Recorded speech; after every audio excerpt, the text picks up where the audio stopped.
proses pelaksanaan vaksinasi COVID-19 ini, kita masih menunggu hasil dan rekomendasi serta izin dari Badan POM terkait penggunaan secara daruratnya.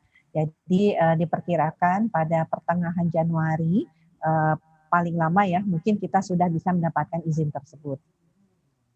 Baik, kalau terkait dengan teknis pelaksanaan dari vaksinasi untuk tahap pertama ini, apa saja yang telah disiapkan Dr. Siti?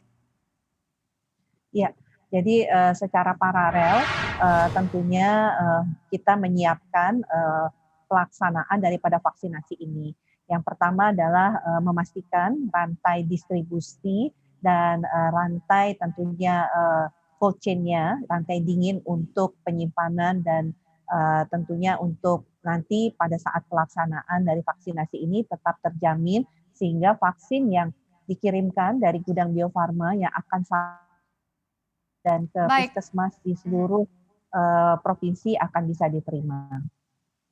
kalau untuk di daerah sendiri, Dr. Siti ini kesiapannya seperti apa? Karena kita ketahui dari proses distribusi vaksin ini kan memerlukan yang namanya rantai cold chain begitu ya. Apakah di daerah sendiri sudah siap begitu?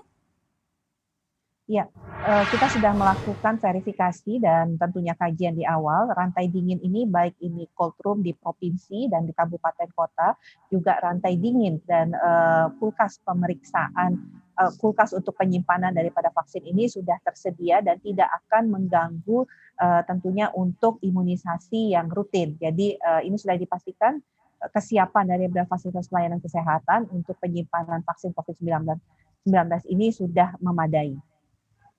Baik, selanjutnya Dr. Siti kita ketahui ada sedikit kebingungan begitu ya yang terjadi di masyarakat. Kita ketahui BPOM ini belum mengeluarkan izin terkait dengan vaksin Sinovac ini, tapi kenapa sudah didistribusikan Dr. Siti? Keamanannya dari vaksin Sinovac ini seperti apa nih kalau dari pantauan pemerintah sendiri?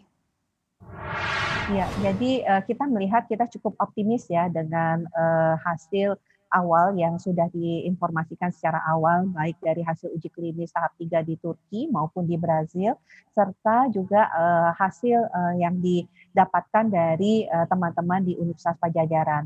Tetapi tentunya kita akan menunggu secara resmi data dari baik dari Badan POM di Turki dan Brazil serta dari Sinovac sendiri serta laporan interim dari Universitas Padjadjaran dan ini sedang dalam proses kajian oleh Badan POM ya, Monika ya, untuk kemudian bisa dikeluarkan izin dan kita cukup optimis karena kita informasi yang kita dapatkan ya efikasinya ini minimal sudah memenuhi apa yang menjadi persyaratan daripada WHO dan kemudian tidak ditemukan kejadian ikutan pasca imunisasi yang malah yang berat ya ataupun malah bisa kita katakan hampir tidak ada kejadian ikutan pasca imunisasi.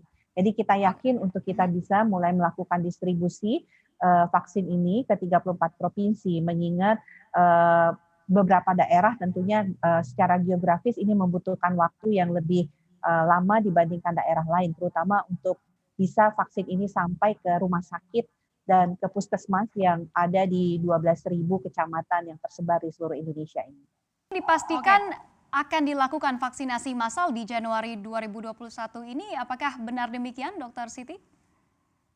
Ya, kita ada rentang waktu antara minggu kedua sampai dengan minggu ketiga bulan Januari ini sudah bisa kita lakukan kick-off pertama untuk pelaksanaan vaksinasi COVID-19. Nah, bagi Anda yang ingin mengikuti berita ekonomi dan juga bisnis, jangan lupa untuk install CNBC Indonesia di App Store dan juga di Play Store.